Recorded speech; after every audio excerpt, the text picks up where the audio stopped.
بسم الله الرحمن الرحیم. سلامونه او نیکې د ټولو وروڼو خویندو ته. خدای دې وکړي چې ټول جوړ او روغ اوسئ. نن زه یو داسې کورنۍ ته راغلی یم چې دې کورنۍ یعنې ډېره غربت کې ژوند کوي او ډېرو ستونزو سره مخامخ ده او هېڅوک دوی د ګټې وټې څوک نه لري. یوه خاوند دی، هغه خو معیوبه ده. نو د نږدې د زوی د دغه مورکۍ خبرې به اورو، د دغه قصه به اورو، تاسو سره به شریکوم او زه پوښتنه کوو چې دوی خپل په ژوند کې نور څه مشکلات لري. السلام علیکم. څنګه یې؟ ښه ګورې؟ کور په خیریت ده؟ ماشومان دې ښه ده؟ ګورې تاسو خپل په ژوند کې څه ستونزې لرئ، څه مشکلات لرئ؟ نو تاسو کولی شئ چې هر مشکلات هم لیدونکو سره شریک کړئ او هغه وروڼه هغه هم د تاسو سره مرسته کوي. هر ستونزه چې ستاسو په ژوند کې ده تاسو کولی شئ چې هغوی ته ووایئ. ډېر مشکلات هم دي.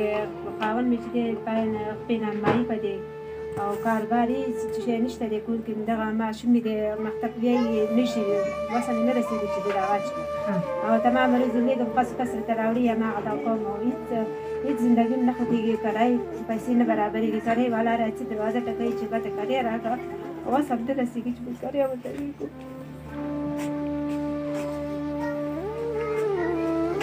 زندګي بیخي خرابه ده، جامو ته وس هم نه رسېږي.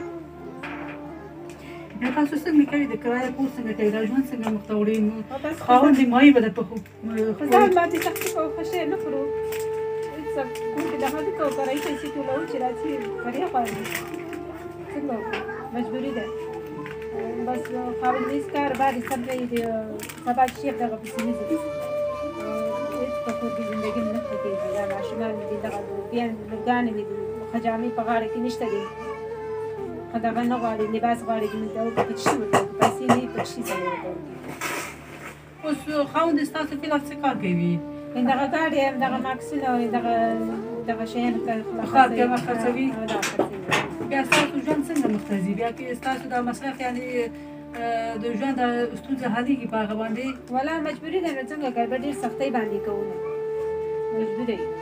تر اوسه پورې ستاسو خاوند سره څوک مرسته نه ده کړې؟ کوم مؤسسه یا کوم خپلوان؟ نه نه، خپلوان هم ټول غریب دي، موږ غوندې غریب دي. هغه هم داسې بې وسه دي، هر سړی بې وسه دي، خپل جنجالو کې دي او مسخت ورځ شپه خدای په کوم باندې تېروي. نو پوهېږم خدای مهربانه ده. دا یعنې ټول افغانستان باندې دغه مشکلات ډېر ده. زموږ هېواد کې خدای مهربانه دی، انشاءالله ستاسو ستونزې به حلېږي. ستاسو دا ماشومان مکتب ته هم نه ځي؟ نه، مکتب ته نه اوس هم نه رسېږي چې ما چې کتاب والا قلم والا اوس هم نه رسېږي. نو نه مې چې تاسو بیا د کور کرایه بیا څنګه کوئ؟ کور هم په کرایه نیولی دی؟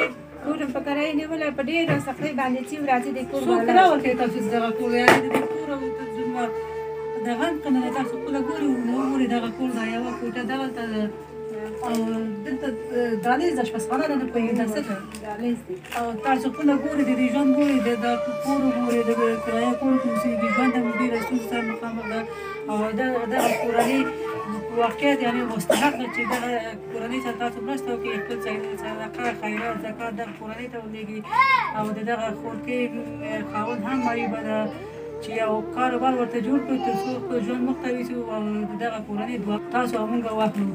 ځکه چې تاسو ټوله پوهېږئ چې دغه دنیا فاني دنیا ده، دا پیسې دا ژوند یعنې هېڅ په درد نه خوري. راشئ چې دغه غریبو کورنۍ سره مرسته وکړو، د دوی لاسنیوی وکړو او د دغه الله تعالی چې موږ ته دا پیسې راکړې دي په ښه لاره ورته ګټه واخلو تر څو په آخرت کې موږ د دې اجر الله موږ ته ورکړي. هر څوک چې غواړي دغه کورنۍ سره مرسته وکړي نو زما د واتساپ نمبر 0 دا زما د واتساپ نمبر ده.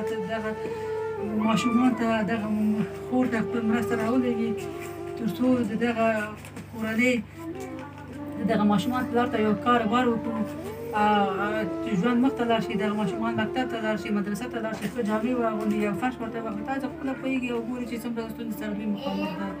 نور وخت مو نه نیسم، بله خپرونه خدای په امان.